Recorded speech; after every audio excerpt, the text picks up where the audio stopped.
आइए अच्छा सर मेरा नाम लईकुर रहमान है और मैं अलीगढ़ मुस्लिम यूनिवर्सिटी का स्टूडेंट हूँ।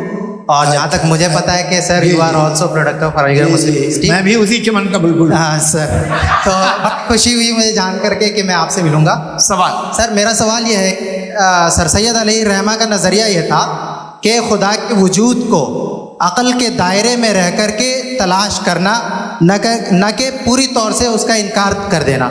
Sir how will you define it? नहीं तो ये तो आप इन्हें बताइए। ये सवाल आपसे कि खुदा का वजूद साबित कर रहे हैं।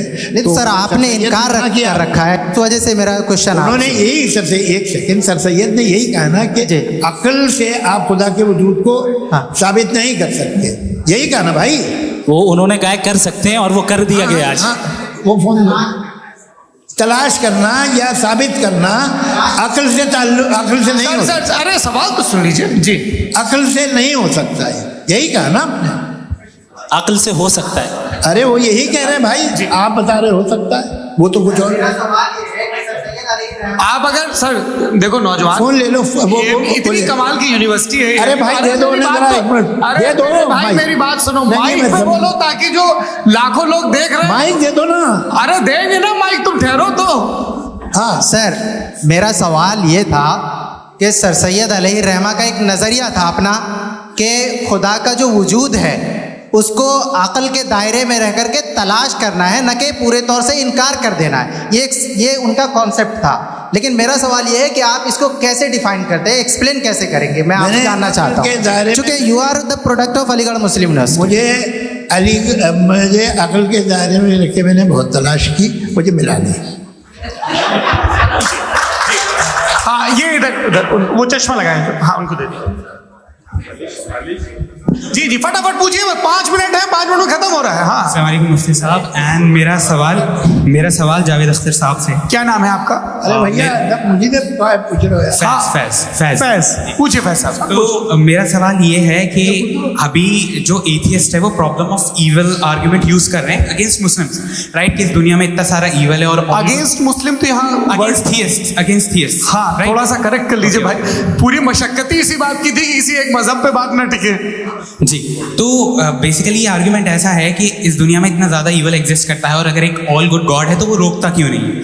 लेकिन इस सवाल में एक हिडन अजम्पशन ये है कि इस दुनिया में ईवल एग्जिस्ट करता है। अब एथियस्ट की कैसे ऑन्टोलॉजिकली प्रूव कर सकते हैं कि इस दुनिया में ईवल एग्जिस्ट करता है? मैं आपको बताता हूँ, थोड़ा सा नहीं सर हम लोग इनको सुनिए, नहीं please don't do that. I want to explain ontologically. नहीं हम समझ गए सर, इनको अब जवाब देने दीजिए। अच्छा सवाल पूछ लो। मैं अभी तक क्या था वो मैं थोड़ा सा ऐड ऑन कर लेता हूँ। तुम गुरु, तो हम जब इसका राउंड 13 करेंगे ना तब तुमको स्टेज पे बिठाएंगे। जी तो हाँ जल्दी से। तो देखिए एथियज्म के हिसाब से सब कुछ रैंडमली बन गया है, सब कुछ एटम्स और मॉलिक्यूल्स है। एक पत्थर में और मुझ में सिर्फ इतना फर्क है कि हम लोग एटम्स और मॉलिक्यूल्स का अलग अलग रीअरेंजमेंट है। अब एक पत्थर को कोई इंसान तलवार से 2 टुकड़ों में काट दे या मुझे, according to atheism it is same, there is no evil and good according to atheism. जी अच्छा फैज साहब का सवाल ये है कि हाँ कोशिश भी करते तो इससे गलत सवाल नहीं कर पाते। एक लाइफ फॉर्म है और लाइफ फॉर्म में फीलिंग है, मतलब लाइफ फॉर्म सुनता है, देखता है, टेस्ट कर सकता है, फील कर सकता है। तो उसकी जो क्वालिटी इस बबल में आ गई है, तो वो जानवर में भी है, इंसान में भी है। तो जाहिर है कि उसे कोई तकलीफ पहुंचेगी, तो चूंकि उसके पास वो सेंसिटिविटी है तो मैं करेगा।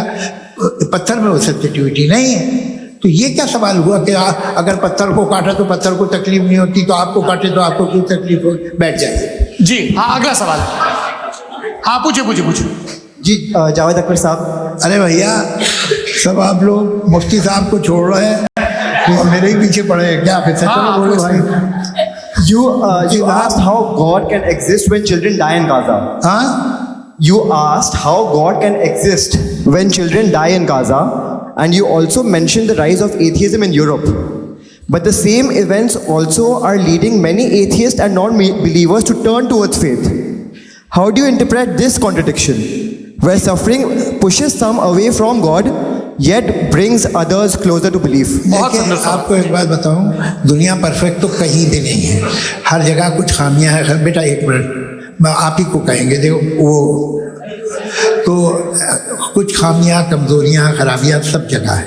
लेकिन अगर देखोगे ईमानदारी से कि दुनिया सबसे ज़्यादा महज़ब कहाँ है, एक आम शहरी को कहाँ हुकूक हासिल हैं, वो बोल सकता है, अपनी मर्ज़ी से काम कर सकता है, अपनी मर्ज़ी से राय दे सकता है, हुकूमत के ख़िलाफ़ बोल सकता है, बरसरे इख्तिदार लोगों के बारे में बोल सकता है, सरमायादारों के ख़िलाफ़ बोल सकता है। तो आपको ये स्कैंडिनेवियन कंट्रीज़ में मिलेगा, वेस्टर्न यूरोप में मिलेगा। मैं नहीं कह रहा वो परफेक्ट है, बिल्कुल नहीं, वहाँ बहुत खराबियाँ भी हैं, परफेक्ट तो कोई। लेकिन जिन जिन मुल्कों में, लैटिन अमेरिका देखो, गल्फ देखो, वहाँ पर आपको ये ज़रूर है कि रेप नहीं होते होंगे। रेप की ज़रूरत क्या है भाई, उसको तो ख़रीद लो, घर में रखो, तो सड़क पर रेप करने की क्या ज़रूरत है। मगर सुनिए सुनिए सुनिए, मगर हकीकत ये है कि वहाँ शख्सी आज़ादी राय देने की, बोलने की नहीं है।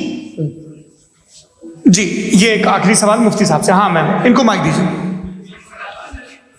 शुक्रिया। मेरा नाम मनीषा है, मैं हरियाणा से आई हूँ। मैं मुफ्ती साहब से एक बात पूछना चाहती हूँ। आप बार बार जावेद साहब को कॉन्ट्राडिक्ट तो कर रहे हैं कि आपने ये कहा, लेकिन आप भी अजम्पशंस के बेसिस पे बात कर रहे हैं। आपने खुदा के होने का कौन सा प्रूफ पेश किया है, खुदा की एग्जिस्टेंस का? अब इस सवाल को अलग रहने दीजिए, कौन एथीस्ट है कौन नहीं है। और दूसरी बात जो आपने एक छोटी सी कही थी कि ये फ्री विल का इस्तेमाल करता है इंसान अपनी, लेकिन इस फ्री विल का इस्तेमाल में मतलब खुदा ने ये दे दी सबको ये इजाज़त कि वो कितना घिनौनापन और कितने ज़्यादा ख़राब से ख़राब तरीके इस्तेमाल कर सकते हैं। जवाब सुन जी। आप फ्री विल को मानती है ना, या अब कहती है कि फ्री विल नहीं है ना, मानती है ना? तो अब आपके पास इसका कोई एक्सप्लेनेशन नहीं है कि अगर एक इंसान उस फ्री विल का इस्तेमाल करके गलत काम कर रहा है और बच के अच्छी ज़िंदगी गुजार के निकल जा रहा है, उसका कोई रिकम्पेंस नहीं है। हमारे वर्ल्ड व्यू में जो इंसान गलत काम कर रहा है उसको भी रिकम्पेंस यानी उसका बुरा बदला मिलना है, और जो सही काम कर रहा है उसको सही बदला मिलना है। लिहाजा जो फ्री विल है वो इस तरीके से है कि एक लिमिटेड टाइम तक खुदा ने मोहलत दी है। ऐसा नहीं कि छूट दे दी, जो करना है करते रहो हमेशा। वक्त आएगा जब एग्जाम का टाइम खत्म होगा तब रिजल्ट आएगा, दौराने एग्जाम जबरदस्ती आपको नहीं बताया जाएगा। अरे भाई एक सेकंड, जी एक सवाल मुफ्ती साहब से मेरा, सर से मैं मुफ्ती साहब से जी हाँ,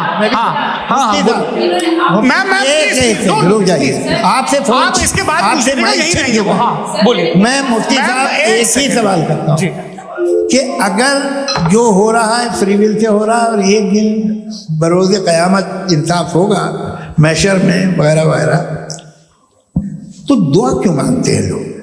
दुआ मांगते हैं इसके मतलब है अभी भी उसने ये डिपार्टमेंट रखा है कि मैं रोजमर्रा की जिंदगी में बिल्कुल बिल्कुल ही कैन। तो तुम कैन हो, तुम मुझे नौकरी दिला देते हो, मेरे बेटे को ग्रीन कार्ड दिला देते हो, और 45,000 बच्चे मरते उन्हें रोकते नहीं हो।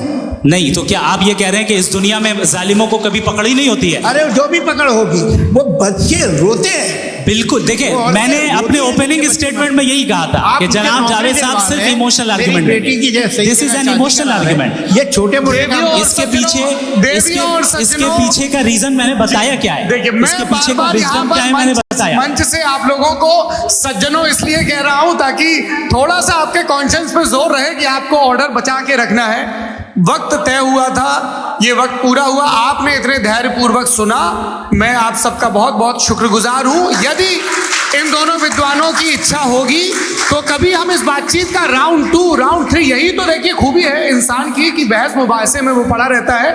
आप लोगों ने बड़े धैर्य का परिचय दिया, बहुत बहुत शुक्रिया। इसी के साथ ये बातचीत आप लोगों को मैं एक बात बता दूं, ये सारी बहस हो गई, अब मुफ्ती साहब और बड़े मुफ्ती साहब इन साथ के साथ मैं खाना खाने वाला हूँ।